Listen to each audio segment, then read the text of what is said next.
Greetings, fellow Demon Slayer. This is Mari back with the third and final video. So, I've been playing her all day.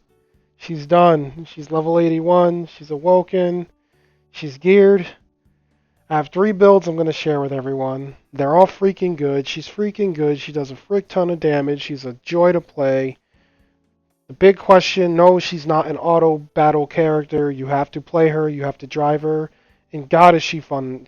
Oh, I don't have words. She's amazing. I love her. I'm going to give her a head pat. Look at her. She's so freaking cute. She's so seductive. So, my favorite build personally is red. I think after I show you guys this stuff, you're probably going to like green. But like I said, every color is good. So, we're just going to get right into it. I think she's wearing her red stuff now. So, yeah, she's set to red now. Okay, so, I guess first I'll go over the skills for red. Wait, Hellblaze. That's it. Wow, I'm tired. Hellblaze. Big damage. Like, stupid damage. Makes big, fat AoE. It terrorizes the targets, which is great because terrorizes basically like a groggy after it stacks up to 10 times. Like, the enemies get slowed, and then when it stacks up, they get groggy and kind of sit there dizzy. The 2 set for red increases the range by 60%, so it's just a big ass AoE, even bigger than it was before. And set 3 is critical damage increased by 250%. So obviously it's going to be hitting very hard on critical. Overall, she kind of hits very hard on critical. She scales really well. Like, her damage is amazing. Outside of that, we are running Fire Wave. So Fire Blast is really bad. I don't know what happened with it, but it's more single target-esque. But the damage is just very low, and the attack speed does not make up for it. So if you are looking to use like some sort of Taimanin art like ability, Fire Wave is the go-to for this character. It's like a nice spread attack.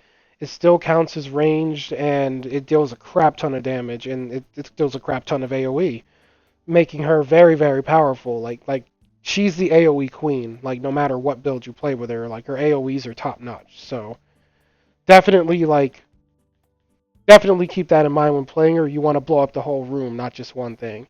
And she still does well on bosses because, as I said, she scales very well. The third skill, currently Lava Servant is in the slot because I kind of call myself playtesting it, but her damage is so high I'm not really finding a situation where I need to perfect dodge. Satellite Flare also works. Either is good. You kind of hang out close to them when you are running Fire Wave. So the Satellite Flare shield does deal a nice chunk of damage in conjunction with it if you just kind of stand on top of the mobs and turret them. And she's definitely tanky enough to do so. She has an absurd amount of bulk. She's really tanky. I'm surprised at her stats actually. Um, but yeah, currently Lava Servant's there. You can run Satellite Flare, like either would work. You could even splash in Supernova. Most people like it because it hits very hard, but I personally don't use it because of the long cast. At least I use it on blue, but I try to keep it out of red because of the way red works. I want to be more mobile than that skill allows me to be. Another honorable mention is Flame Haze. I do like the skill. It's a nice port. The only thing I could say I don't like about it is, like, she does end up in the fray a little bit closer than you may want to be, but she does go to their back, so it's good on like single targets like bosses, I guess. And the terrorize effect is always nice, but in packs I try to like shy away from it if you can help it. But for now we'll just keep Flame Haze, or not Flame Haze, we'll keep Lava Servant there because that's fine enough. I don't care for Phoenix Dive because the move is melee, like she literally hits them with her body. So it's not going to be really scaling off of any sort of like range perks you've given her, and my awakening are like kind of spec towards range at this point because I run Kirara range and I run her range. So yeah, it's her one melee skill. It's not that great. I personally don't really care for it. But to each his own. Like, if someone likes using it, go for it. I'm gonna stay clear of it, especially when going into bonus stage content. I don't want to throw a ranged character right in the pack like that. But yeah, outside of Phoenix Dive, like I said, every skill here is really good, and we're gonna go over 3 different color builds. So yeah, we'll leave Lava Servant there, but you're mostly gonna see Fire Wave and Hellblaze. Now, as for her supporters, to all those who doubted me and said I'm not a real Astaroth simp, of course I finished her supporter. I just did it in secret because I was ashamed and I didn't want people to know, but I love her and she's done. And she's also enchanted to plus 12, so there's that. So, overall, the supporter is very good. Like, I know a lot of people didn't think it was great. Initially, I didn't think it was great, but it just nestles perfectly into her red build as her main. The damage output is great. Like the burns are great. The burns being applied are great. The damage reduction and damage up are great. Like it's just an overall good supporter. It synergizes really well with her. The only thing I could say is you may see trouble if you don't have the supporter enchanted R high S level when it comes to doing content like bonus R tower, because she will not be able to cast invincibility. She'll be relying on this. And obviously enchanting it makes the stats absurd. Like she has 9200 health and 7800 defense.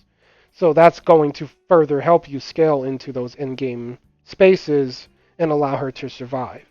But overall, yeah, if you manage to well, you'll be happy to know that this supporter does happily find its place as her main in the red build. Like I don't even want to use Spico on her. Her supporter works great. Next we do have Lydia, because let's face it, increased damage dealt to all enemies by 20% and increased critical damage of all attacks by 30% is nuts. Like this is basically like one of the best power creep cards Red has gotten in a while. So yeah, definitely. Like damage output out the wazoo. You can obviously sub her out for something like Homura, which is way more free to play friendly. But for optimal DPS, I look no further than a Lydia, and I'm excited to get her enchanted once Astaroth supporter is done. Next, and the last supporter we will be using, surprisingly, is Ingrid. She works really, really good on Astaroth because you get an absurd amount of meter generation because of the way her fire wave works. I think that's what it's called. Basically, the portable waifu cone. So, of course, the particle regen is what we're here for. That 192% makes a huge difference, and so does the increase to damage dealt with weapon skills. You will not really be using the ultimate with this build. It's not necessary because you'll be getting your damage from other sources. So moving on from Astaroth, we're going to look at the weapon because it is very important to the build. It is her Starlight Navigator. So, during the gacha, I was kind of miffed that I was getting showered with this weapon. I was wrong. This weapon's actually amazing. The active does an absurd amount of damage. And the only thing I could say that I don't really like about it is the passive because it's just specifically like reduces damage from demons. But outside of that, it's a great weapon. It's obviously great now that it's enchanted, but I tested it thoroughly before enchanting it. I've been playing her since the server came back up. And I can say that this weapon was so worthwhile, I immediately put my resources into it. Like, I'd place my chips on this weapon if you get it.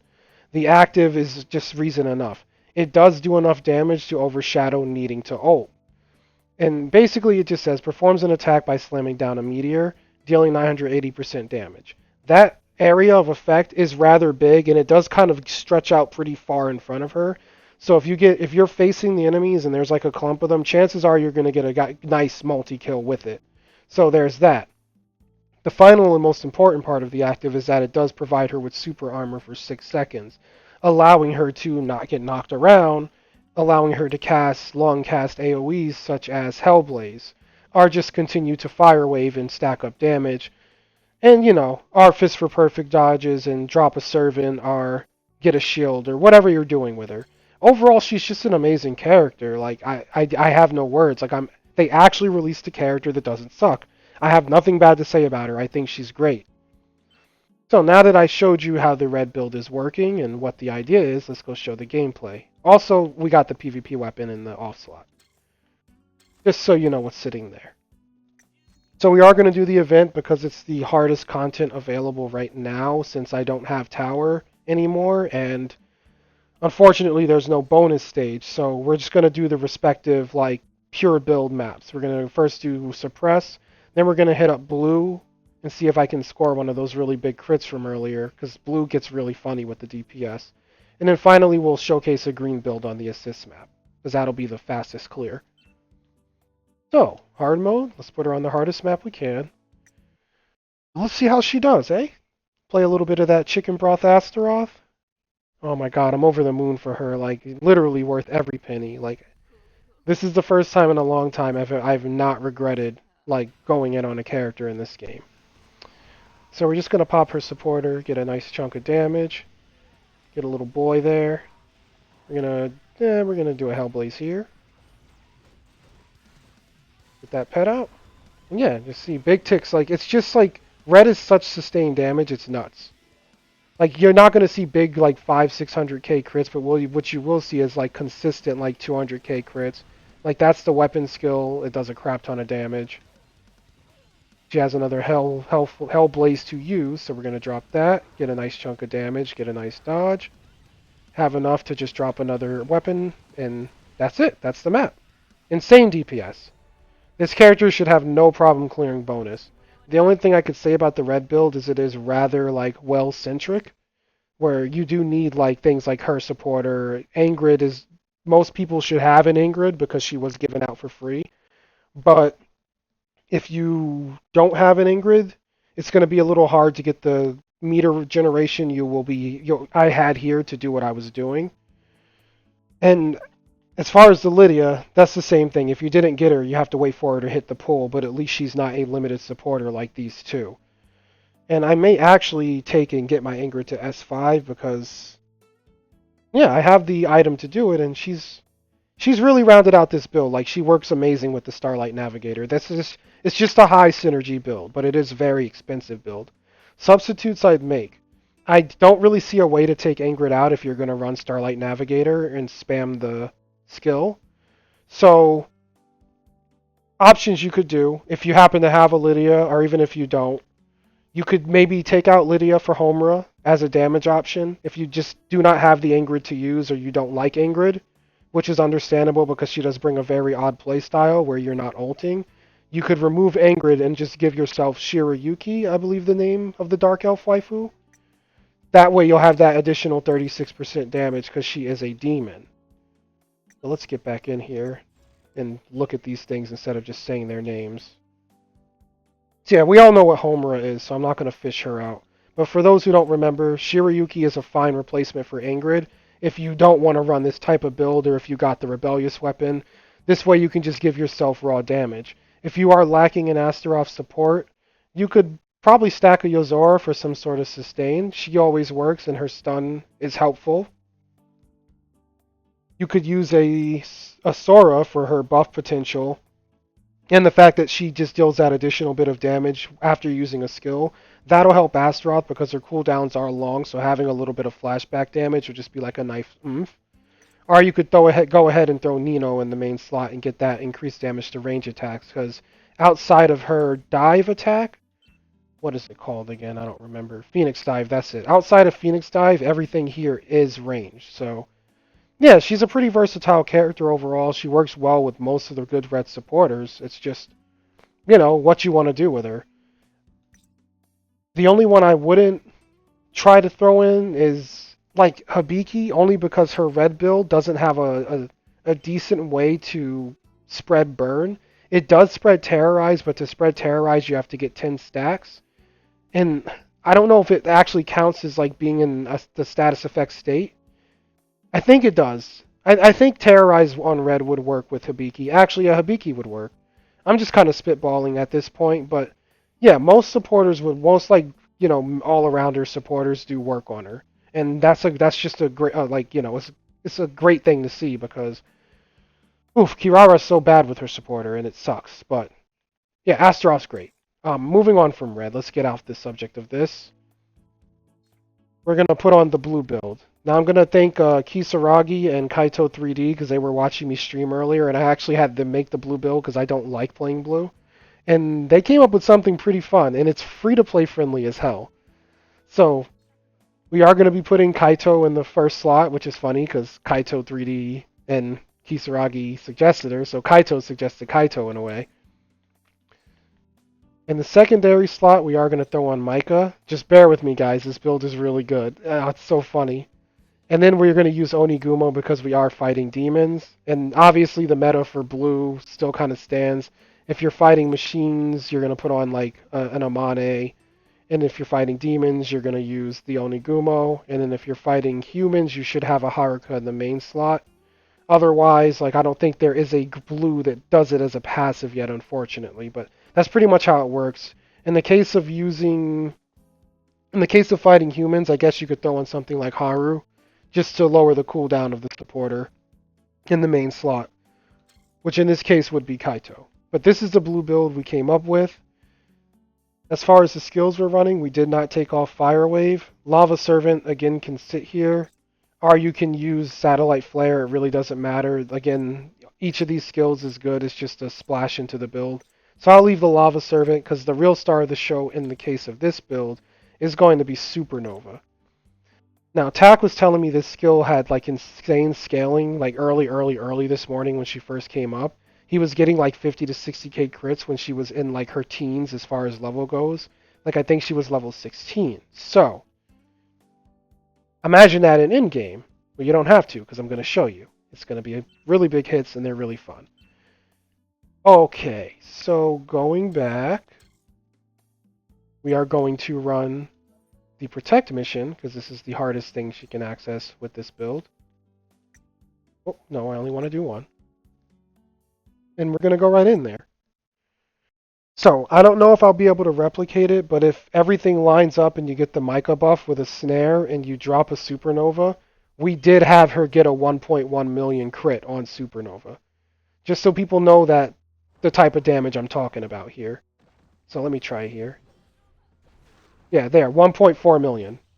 She's absurd. Like, Blue is actually really, really funny because, like, Blue is known for not having high DPS, but in this case, that snare with her is nuts. Let's drop it again. 1.3 million damage. It's beautiful. It's just a meme build, and I love it. I love it to death. It's so fun. Like, you could do anything you want with this character, and she'll steal the show. And it's nice to have a character like that, where she doesn't feel totally broken, but she feels like she just has great build synergy, and, like, ideas and theory crafting seem to really work well on her. Can I get another snare? No. That's fine, though. We will do this the old-fashioned way.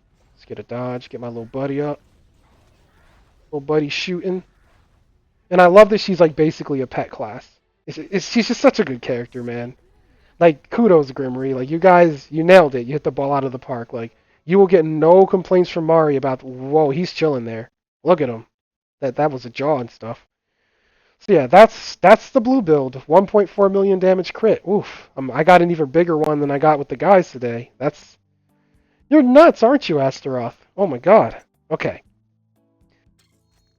So, now I'm going to show you guys what I think most people who are like meta slaves are going to want to run. And that would be her green build. So let me get back in. Well, first let me put on her green skill, which is Serpent Blaze. And again, we're just going to keep everything the same. With green, you do get the benefit of healing, so if you want to run her Satellite Flare just to have a heal, you can. But you'll have an invincibility supporter, so it's not really needed. And again, Lava Servant or Flame Haze are applicable in this slot, or Phoenix Dive if you're a crazy person. So, yeah, let's do it. Let's show you the green build. Again, this build is kind of like going to steer away from the free-to-play friendly. Like, this blue build is so free-to-play friendly, and I love that it is. And it's nice to have Micah finally have a home in a build, along with, like, Kaito. Like, they pair so well together here. I mean, they pair so well together anywhere, but the way Astaroth's Supernova scales just brings it over the top. And Onigumo for the extra damage is it's just such a nice nuke. Sorry, I'm like beaming right now, and I'm probably seem to be rambling, but I just love her so much, man, and I love that Kirara likes her. They're getting along. Everything's going good over here. So, if you guys saw the video today, you know Tax psychicked out a Yuno for me. He literally called that I would get her, and I immediately took her ass to the build testing table because I've wanted a Yuno since she was freaking leaked. So outside of the Yuno, we are going to borrow gear from Kirara because it's just, the meta build. We are going to be using Kitty Mom, and we are going to be using Kaoru. Be advised, these are plus 10, so she'll be a little tankier than normal. But the Yuno is only S level 1 and just level 60, so I think it balances out. Like, this is just a basic bitch Yuno where I usually have S5 things. So, yeah, let's Let's see how this passive, how good this passive is with just like being S level 1. And trust me, it's nuts. Give me a second because my controller just desynced. I don't know if anyone else has been having that issue with Steam lately, where controllers just like, they just desync. It's like, me and my friends have been playing fighting games and the controller just decides, oh yeah, I'm not linked up to Steam anymore, screw you. And I'm like, what happened? I'm actually going to take a moment and change my battery, screw it. Might as well get a full charge while we're doing this. I've been using this battery all night. Okay, sorry about that. We're good to go now. Okay. So let's go back and get this last run in, shall we? Now, oh, one last thing. Big suggestion. Obviously, I did not get a rebellious weapon. I am invested in this weapon. If you do decide to run this green build, this will work way better with the rebellious weapon. It would just be out of control DPS. Because as of right now, like, from what I found and what, I tested with the Discord server and the stream earlier, green it's by far, like, I love red. Red's my favorite build. I love them all. They're all fun. But red's my favorite. But green, like, if I had a rebellious to throw on her with this build, that's like meta central. It's gonna be just nuts. So I've been talking it up for so long. Let's show you guys. Oh, perfect! I timed it perfectly. 4, 3, 2, 1. Assist. Okay, let's go. It was like redded out because I guess I clicked it a little too soon. So you may miss this one because it's gonna go very fast. It's just a nuts amount of DPS. The numbers aren't as big as blue, are red, but there's a lot of them. So we're just going to hit a button. That's it. You just hold down the button. You kill. That's all you got to do with green. That's literally the build. I haven't even had to use Oh, these are here. I'll use There. Oh, I accidentally hit the button. I didn't want to put that in the cooldown. Whatever. Yeah, that's it. You don't really need to think. The X button is your friend. If you hold it down, things will melt. We actually took this build into PvP, and like it was just so lousy how quickly she shredded stuff. Obviously, like the level 81 Japanese whales with S5 everything can beat me because I'm not a huge whale, but yeah, it's still nuts. I'm actually gonna just pop a rando pot and do that one more time so you guys can see it because it's unbelievable how fast it is. Like, I know Kisaragi was asking me to run it a couple times. Like, wait a minute, how much? Why is that so fast? So we'll do one more since it's only like a 20-second run. Okay. And I guess I'll throw her in an arena match or two. She's going to shred the low-level people, but just so you guys can kind of get an idea. I do think green with is the way to go in arena. Like, green is just really good. It's quick DPS. It's like merciless DPS. Just bam. The numbers are like higher than I said they would be. Like the Serpent Blaze is hitting 150k. And mind you, this is with just an S level 1 So imagine if it was S level 5 and like had its full potential. Like with this build, you genuinely do not need your ultimate. And that's the kind of the stick with red and green. She can go ultless and just like play through like a unique pet play style. And that's it. I wasn't even shooting at the boss and the homing bullets killed her. Okay. So yeah, Astaroth, man. She's 10 out of 10. Like, I definitely put her in the upper tier, like if I'm talking tier list. Obviously, this is from a PvE standpoint because I don't imagine her having trouble in any hard content like bonus or tower. Like, I imagine that she's gonna do just fine. I don't know what others think. I don't know. Like, I grinded her all the way to 81. Like, she's literally done. So I don't know if I'm ahead of the pack or if someone out there has finished her and they agree with what I'm saying, but I love to hear what other people who did buy her think because we have to, let the free-to-play players know what's up before she comes out in 2 weeks so they know whether she's worth it or not. So I thought I'd give my 2 cents and give you guys 3 builds to, work towards or like kind of mimic or augment to get your Astaroth going. But God, I gotta give it to that blue build, man. Having an ability that hits like as hard as an ultimate, like every 12 seconds, is nuts. And the fact that free-to-play supporters like provide that is just crazy. And yeah, as you can see, like she just kills really fast with this build. It's like reminiscent of Emily's homing bullets. But remember, she is not an auto attack character. You will have to hold the button down with her, and you do have to aim. She does not auto aim. So just take that into consideration before like going in there thinking she's gonna like play the game for you. She will not. But she will make playing the game super fun. And that's all that matters. Let's do one more. Yeah, this guy's gonna shred me because he's a whale, but we'll let it play out. I could imagine like if I had like an S5, it also would probably help if I put the PvP weapon in front, which I never do. I just kind of like say screw it, and yeah, she pops Pika after me, so this is like an L. But we both have the potential to kill each other. Like she would do the damage to kill that Emily. It's just homing bullets fired off a little bit faster than Serpent Blaze. But Emily's an OP piece of garbage. We all know that. Hey, Kirara's getting her licks in, getting revenge for her new best friend. Of course, now this guy's Yukikaze with probably Shisui, our invincibility support, is going to blow me off the map and laugh at me. Yeah, there we go. Alright, that's enough of that. No, I didn't hit it in time. No!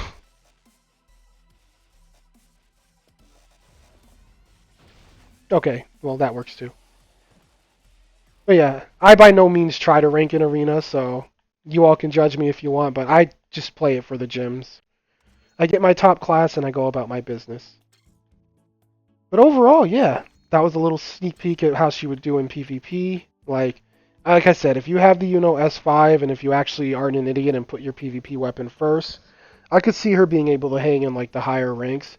Honestly, I think her and Emily on a team would be devastating because of just how they deal damage. It's like that kind of long range, like homing bullet gameplay if you're using green on her, because Serpent Blaze is literally like fiery homing bullet. So yeah, I could see it being really rude with just like the typical parry core and and you'll probably get easy wins if you have like S5 well stuff on them. Either way, I'm done. I'm exhausted. I've been up since the servers come back up. I'm gonna give Kirara her gear back before I forget, because I am prone to do that. Oh, my throat is dry. I'm hungry. I'm tired. I'm loopy because I'm so tired, because I only slept an hour. But god damn it, I have a level 81 Astaroth and I love her and I'm so happy. Like I'm so happy with this character. Best simp of 2021. Like Kirara's a close second. I love my Kirara, but gotta be nice to your Astaroth, guys. Okay. And you're gonna take back this.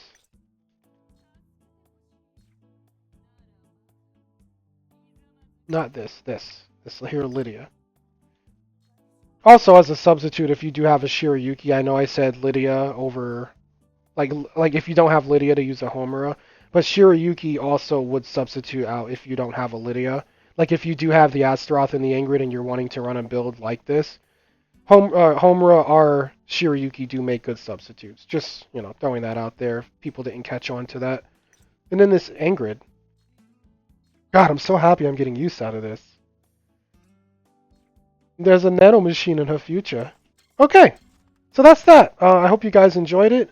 I'd love to hear what other people are doing with Astaroth. Like, she's new, so yeah, let's find stuff with her. Let's see how she can do, because the video that Taimanin TV, or not Taimanin TV, but the YouTube channel, basically our Taimanin TV, the build they were using was really weird, and I was like, oh man, I thought she was going to be awful, but she's not awful. She's really good, and she scales well. Like, you're going to be clearing hard mode, like, by the time she's level 30.